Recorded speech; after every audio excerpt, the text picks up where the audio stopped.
সম্মানিত মাননীয় সদস্য জনাব মোহাম্মদ নুরুল ইসলাম। জনাব মোহাম্মদ নুরুল ইসলাম, আপনার সময় 15 মিনিট। ধন্যবাদ।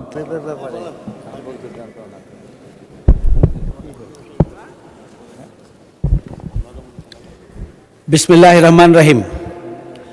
মাননীয় স্পিকার, আপনাকে ধন্যবাদ। আমরা আমাদের দীর্ঘদিনের প্রত্যাশিত গণতান্ত্রিক প্রক্রিয়ার ধারাবাহিকতায় জাতীয় সংসদে আমরা বাজেট পাস হতে দেখেছি। আমরা বাজেট নিয়ে আলোচনা করছি। আমাদের এই বাজেট একটি বড় বাজেট, একটি বড় স্বপ্ন। একটি বড় বাজেট, একটি বড় স্বপ্ন একটি রাষ্ট্রকে এগিয়ে নেওয়ার জন্য নিঃসন্দেহে গুরুত্বপূর্ণ বলে আমি মনে করি। তবে সেই বাজেট বাস্তবায়নে আমাদের যে সার্বিকভাবে প্রস্তুতি দরকার, আভ্যন্তরীণ অর্থনৈতিক অবস্থা, বৈদেশিক ঋণের ভার এবং দুর্নীতিতে ক্ষতিগ্রস্ত বিগত 15 বছরের যে বাংলাদেশ, এই সব কিছুকে সামনে রাখলে একটা বড় বাজেট কতটা আমরা বাস্তবসম্মতভাবে বাস্তবায়ন করতে পারব, সেই বিষয়টি স্বাভাবিকভাবেই আমাদের সামনে প্রশ্ন আসে।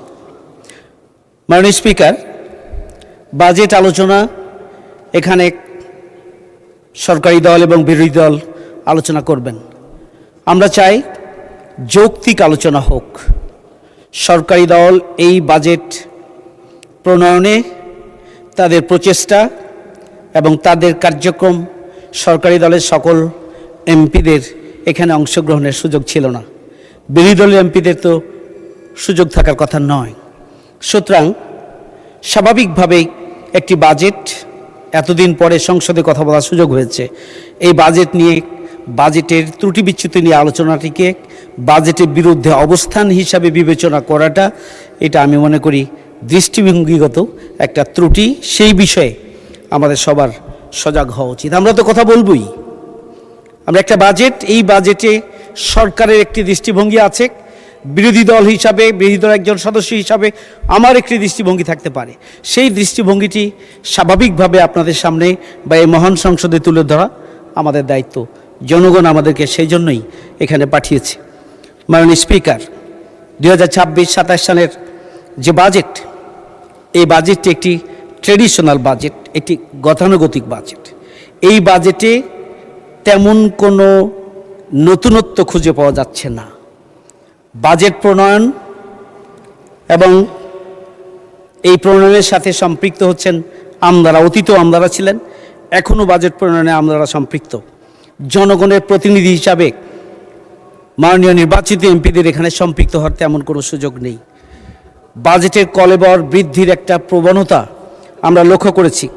কালো টাকাকে আবাসন খাতে সাদা করার জন্য একটা সুযোগ রাখা হয়েছে, অথচ আমরা জীবনভর বলে আসলাম, আমাদের ট্রেজারি বেঞ্চে যারা আছেন তারাও বললেন যে আমরা কালো টাকা সাদা হওয়া এটি নীতিগতভাবে অগ্রহণযোগ্য, কিন্তু সেটি এখানে করা হয়েছে। বিগত বাজেটের প্রত্যেকটি খাতের সাথে পার্সেন্টেজ যুক্ত হয়েছে। আসলে বাজেট প্রণয়ন প্রক্রিয়া যদি তৃণমূল থেকে উপরে নিয়ে আসা হতো, তাহলে এটি আরও স্বচ্ছ, আরও বাস্তবসম্মত এবং আরও গ্রহণযোগ্য হতো।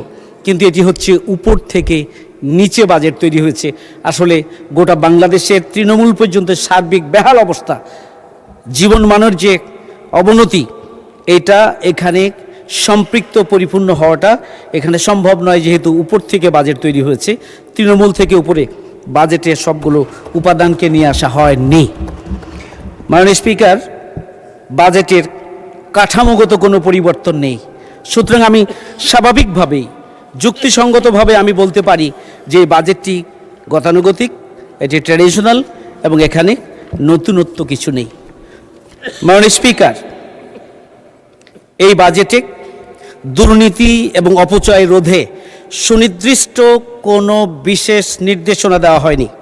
বাজেটে বিভিন্ন মন্ত্রণালয় এবং খাতের মধ্যে সমন্বয়হীনতা এবং বৈষম্য রয়েছে। সুতরাং এটি একটি ট্র্যাডিশনাল ধারাবাহিক বাজেটের অংশ। এটি একটি ঋণ নির্ভর বাজেট এবং আমি আগেও বলেছি যে বড় স্বপ্ন আমরাও দেখতে চাই। আমরা ওই বাংলাদেশকে একটা মানবিক, বসবাসযোগ্য, অর্থনৈতিকভাবে সমৃদ্ধ একটি দেশ হিসাবে আমরা পৃথিবীর মানচিত্রে স্থান পাক, আমরা সেটিও চাই। কিন্তু মাননীয় স্পিকার, চূড়ায় উঠে যদি আমাদের শক্তির অভাবে আমরা সেখান থেকে একবার পিছলে যাই, তাহলে আমাদেরকে অনেক বেশি নিচে নেমে আসতে হবে। এটি হচ্ছে সংশয়, অন্য কিছু নয়। মাননীয় স্পিকার, আমরা আমাদের যে বাজেট 9,38,000 কোটি টাকার যে বাজেট, এখানে ঘাটতি বাজেট 2,43,000 কোটি টাকা, এটি নিয়ে অনেক আলোচনা হয়েছে।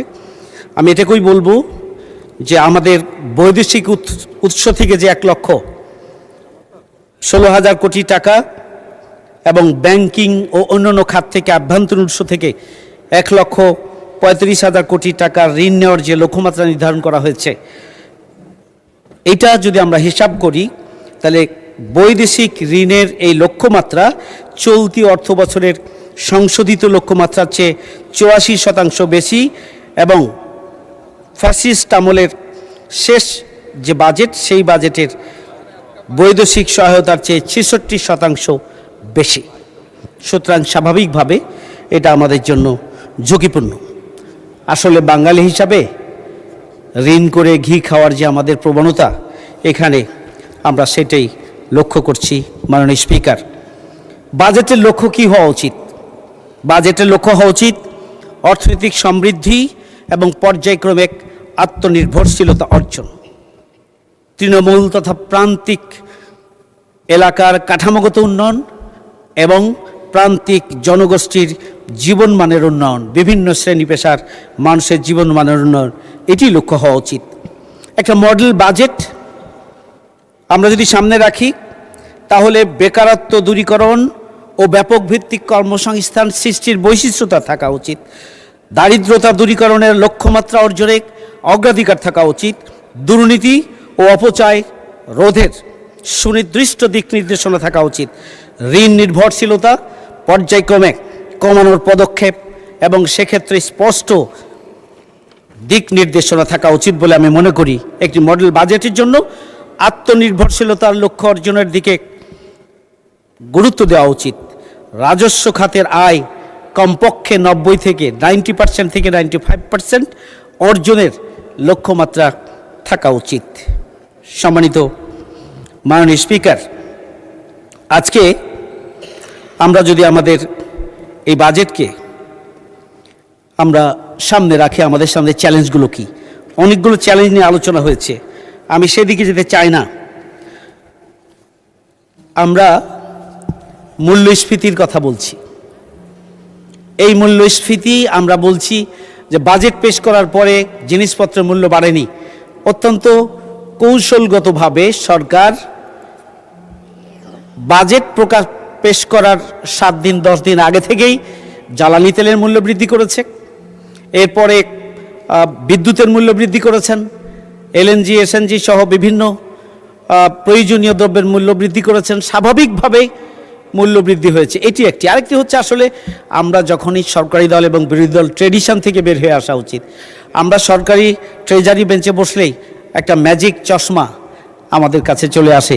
এই ম্যাজিক চশমায় আমরা বাজারে গেলেও ঊর্ধ্বগতিটা আমাদের ঊর্ধ্বগতি মনে হয় না। মাননীয় স্পিকার, এটি হচ্ছে আমাদের সমস্যা। আমি 2,43,000 কোটি টাকার বাজেট ঘাটতি, এই অর্থায়ন একটা বড় চ্যালেঞ্জ। এই চ্যালেঞ্জটা মোকাবেলা করার জন্য যে পদক্ষেপ, সেই পদক্ষেপটা কতটা বাস্তবসম্মত হবে? আমরা যদি বৈদেশিক ঋণের দিকে আমরা নজর দিই, তাহলে যেটি হবে, সময় মতো আমরা আমাদের কাজগুলো করতে পারবো না। আবার বৈদেশিক ঋণের শর্তগুলো পূরণ করতে গিয়ে আমাদেরকে অনেক কিছু ছাড় দিতে হবে। সুতরাং বৈদেশিক ঋণের এই লিমিটেশনসকে আমাদের অবশ্যই সামনে রাখতে হবে। মাননীয় স্পিকার, আমরা যদি আভ্যন্তরীণ ঋণের উপর নির্ভর করি, তাহলে ভঙ্গুর ব্যাংক ব্যবস্থাকে তুলে উঠানোর যে প্রচেষ্টা, সেই প্রচেষ্টাটা তো আমরা লক্ষ্য করছি না। বরং বিগত 20 বছরে যেভাবে ব্যাংক ব্যবস্থা ধ্বংস হয়ে গিয়েছে, হাজার হাজার কোটি টাকা বিদেশে পাচার হয়েছে, সেগুলো দেশে ফিরিয়ে আনার জন্য 3 মাসে 4 মাসে আমরা কোনো অগ্রগতি দেখি নাই। পাশাপাশি বর্তমান ব্যাংক ব্যবস্থাটাও এটাকে সামনে এগিয়ে নেওয়ার জন্য যে উদ্যোগ গ্রহণ করা ছিল অগ্রাধিকারের ভিত্তিতে, সেটিও সম্ভব হয়নি। সুতরাং আগামী দিনে আমাদের এই ব্যাংক থেকে ঋণ নিয়ে, অবশ্য ব্যাংকগুলো সরকারকে ঋণ দিতে পছন্দ করে এই জন্য যে এটা রিটার্ন পাওয়া যায়, কিন্তু সামগ্রিকভাবে আমাদের বিনিয়োগ, আমাদের বাণিজ্য, আমাদের শিল্প, বেসরকারি কর্মসংস্থান সব কিছুই ক্ষতিগ্রস্ত হবে এবং বিপর্যস্ত হবে। আমরা চাই ইসলামী ব্যাংক সহ আরও 5টি ইসলামী ব্যাংক, অন্যান্য ব্যাংকের যে তারল্য, যে দুরবস্থা, যে বিপর্যস্ত অবস্থা, এই সব কিছু থেকে এটিকে তুলে আনার জন্য রাষ্ট্রীয় হস্তক্ষেপ বন্ধ করা হোক, রাজনৈতিক হস্তক্ষেপ বন্ধ করা হোক। আমরা চাই যে এটিকে আগামী দিনে জনগণের আস্থার একটি ব্যাংক হিসাবে বা ব্যাংক ব্যবস্থা হিসাবে আমরা গড়ে তোলার জন্য সবাই মিলে আমাদের চেষ্টা করা উচিত। এস আলম এবং তার দোসরদেরকে এখানে বসানোর যে প্রক্রিয়া, এই প্রক্রিয়াটা যতক্ষণ পর্যন্ত বন্ধ না হবে, জনগণের বিশেষ করে যারা গ্রাহক, তাদের আস্থা ফিরে আসবে না। ব্যাংকের প্রকৃত মালিকদের হাতে ব্যাংক ফিরিয়ে দিতে হবে, এর কোনো বিকল্প নেই। প্রকৃত মালিক বলতে আমরা ব্যাখ্যায় যেটা বুঝেছি, প্রকৃত মালিক বলতে ব্যাংক রেগুলেশন আইন সংশোধনের মাধ্যমে আবার এস আলম এবং তার দোসরদের হাতে ফিরিয়ে দেওয়ার কথা বোঝানো হয়েছে। আমি যদি ভুল বুঝে না থাকি, দুর্ভাগ্যজনক। প্রকৃত মালিক বলতে উনি জোর করে দখল করার আগে এই ব্যাংকের মালিকানায় যারা ছিল তাদের কাছে ব্যাংক ফিরিয়ে না দেওয়া পর্যন্ত এখানকার গ্রাহকদের আস্থা ফিরে আসবে না, আসার কোনো সুযোগ নেই। আমি একটু সামনে এগোতে চাই। মাননীয় স্পিকার, জ্বালানি ও বিদ্যুৎ নিরাপত্তায় চ্যালেঞ্জ রয়েছে। আমাদের রিনিউয়েবল এনার্জি এবং জ্বালানি, এটির জন্য যে পরিমাণ বরাদ্দ দেওয়া দরকার ছিল সেই বরাদ্দ দেওয়া হয়নি। এখানে বিদ্যুৎ এবং জ্বালানির ক্ষেত্রে বিগত বছরের চাইতে বরাদ্দ কমানো হয়েছে। আমার মনে হয় এরপরও বরাদ্দ যেটুকু হয়েছে সেখানে জীবাশ্ম জ্বালানির উপরে একটা বড় ধরনের বরাদ্দ সেখানে আছে। এই ব্যাপারে আমাদের বাজেট প্রক্রিয়ায় সংশোধন আনা উচিত বলে আমি মনে করি। উন্নয়ন প্রকল্প বাস্তবায়নের জন্য ঝুঁকি হচ্ছে শেষ সময়ে যেনতেনভাবে কাজ করে এখান থেকে নিজেদের পকেট ভারী করার একটা প্রবণতা থাকে কন্ট্রাক্টররা এখানে দুর্নীতির সাথে সম্পৃক্ত হন। কাজ পাওয়ার ক্ষেত্রে এখন যে পদ্ধতি আছে এটি কোনোভাবেই গ্রহণযোগ্য নয়। এভাবে এখানে বৃষ্টি এবং বাদলের কারণে দেখা যায় যে কাজগুলো সঠিক মতো হয় না, পানিতেই টাকা চলে যায়, জরুরি ভিত্তিতে কাজ করতে হয়। সুতরাং উন্নয়ন প্রকল্প বাস্তবায়ন একটা চ্যালেঞ্জ।